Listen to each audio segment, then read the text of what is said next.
Shalom. जिवंत गोड येशूच्या नावात आपल्या सर्वांचे मार्गाकरिता प्रकाश कार्यक्रमात सहर्ष स्वागत करीत आहोत.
आजच्या मन्नाकरिता देवाचे वचन योहानाचे पहिले पत्र याचा 2 अध्याय 12 ते 15 वचन.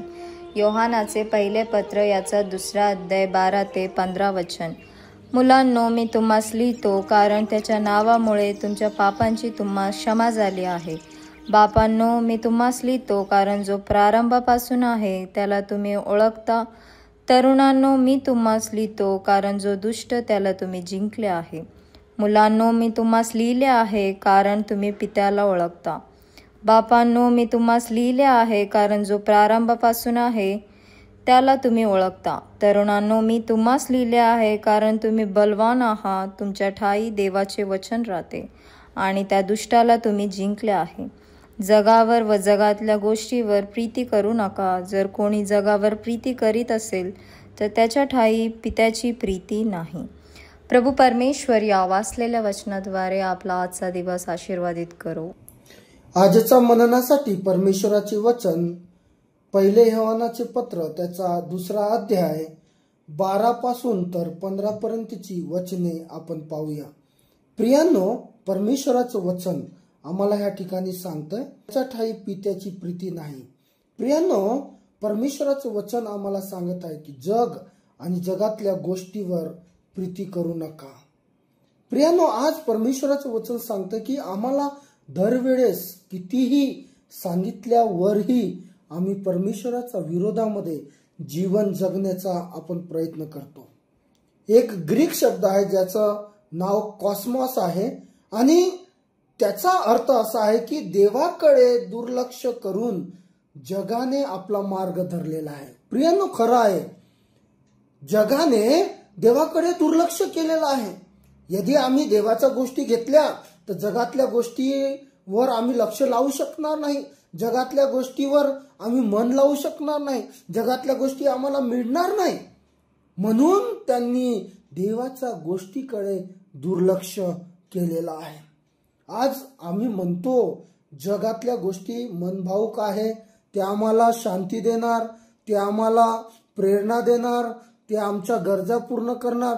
परंतु प्रियांनो, परमेश्वरा संगती तुम्ही आणि मी जगाशी मैत्री करून परमेश्वराशी आम्ही वैर करत आहोत, हे आम्ही विसरून गेलेलो आहोत. देवाचं वचन आम्हाला सांगतं, यदि आम्हाला देवाचं प्रेम यदि आम्हाला पाहायचं आहे, या देवाचं महान कार्य आमच्या जीवनामध्ये अनुभव करायचा आहे, तर आम्हाला अगोदर जगातल्या गोष्टी आम्हाला दूर करणं फार गरजेचं आहे. बऱ्याच वेळेस आम्हाला असं वाटतं की जग आम्हाला सगळं काही देतं. प्रियांनो, तात्पुरतं सुख देतं, तात्पुरती शांती देतं, नंतर ते कधीही तुम्हाला शांती आणि आनंद देऊ शकत नाही. परंतु परमेश्वराचं वचन देखील सांगतं ना की मी तुम्हाला आपली शांती देऊन जातो, जग देतो तसं नाही. तर माझा प्रियांनो, जगातल्या गोष्टी थोडक्या आहे, काही क्षणासाठी आहे, परंतु परमेश्वराच्या ज्या गोष्टी आहे, आमच्या देवाच्या ज्या गोष्टी आहे, त्या सार्वकालिक आहे. माझा प्रियांनो, आज आम्हाला त्याच्यावर मन लावायचं आहे. जगातल्या गोष्टी थोड्या त्याच्यावर मन लावून आम्ही यदि थोडं आहे या जगातल्या गोष्टी त्याच्यावर मन लावलं ना, तर आम्ही सार्वकालिक मिळणाऱ्या त्या गोष्टी आम्ही प्रियांनो गमावून टाकणार. आज किती वेळा बऱ्याच वेळेस आम्हाला समजवलं जातं, बाबा जगाशी मैत्री करू नका, जगाच्या लोकांशी मैत्री करू नका आणि कोणत्याही प्रकारचं त्यांच्यासोबत ताल्लुक ठेवू नका. तरी देखील आम्ही त्यामध्ये उडी घालतो माझ्या प्रियांनो. का? कारण की आम्ही परमेश्वराच्या विरोधामध्ये आपलं जीवन जगण्याचा प्रयत्न करतो. परंतु ते क्षणिक आहे आणि ते क्षणभंगूर आहे, ते नष्टच होईल आणि ते नष्ट झाल्याशिवाय राहणार नाही. परंतु देवाचा संगती तुम्ही आणि मी राहील, ते सार्वकालिक जीवनापर्यंत ते आमच्या सोबत राहील. आज प्रियांनो, ज्या गोष्टी सर्व काळ टिकतात त्याच्याकडे आपलं मन लावा. जगातल्या गोष्टी म्हणलं त्या सार्वकालिक टिकणाऱ्या नाही, त्याच्यावर मन लावून कोणताही आमचा फायदा होणार नाही. पण देवाचा त्या गोष्टीवर मन लावलं तर नक्कीच ते सर्व काळपर्यंत आमच्या सोबत आहे. चला तर आपण प्रार्थना करू.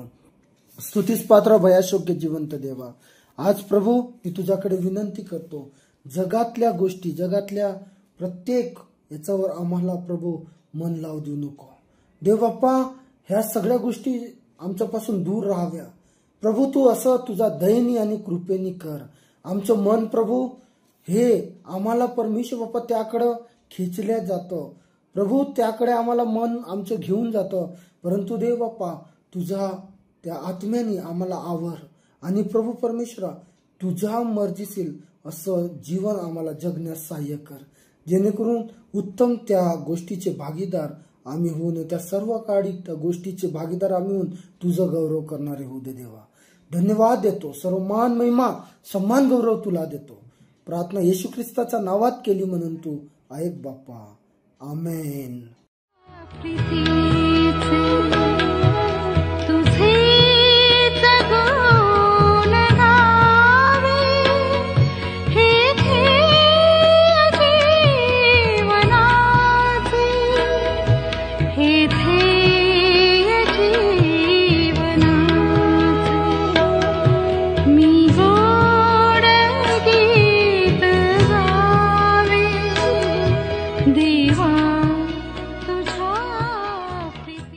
त्याप्रमाणे तुमचा प्रकाश लोकांसमोर असा पडू द्या की त्यांनी तुमची सत्कर्मे पाहून तुमच्या स्वर्गातील पित्याचे गौरव करावे. आपल्या प्रार्थना विनंत्या कोणत्याही वेळेस विश्ववाणी प्रार्थना केंद्राला टोल फ्री नंबरद्वारे कळवू शकता.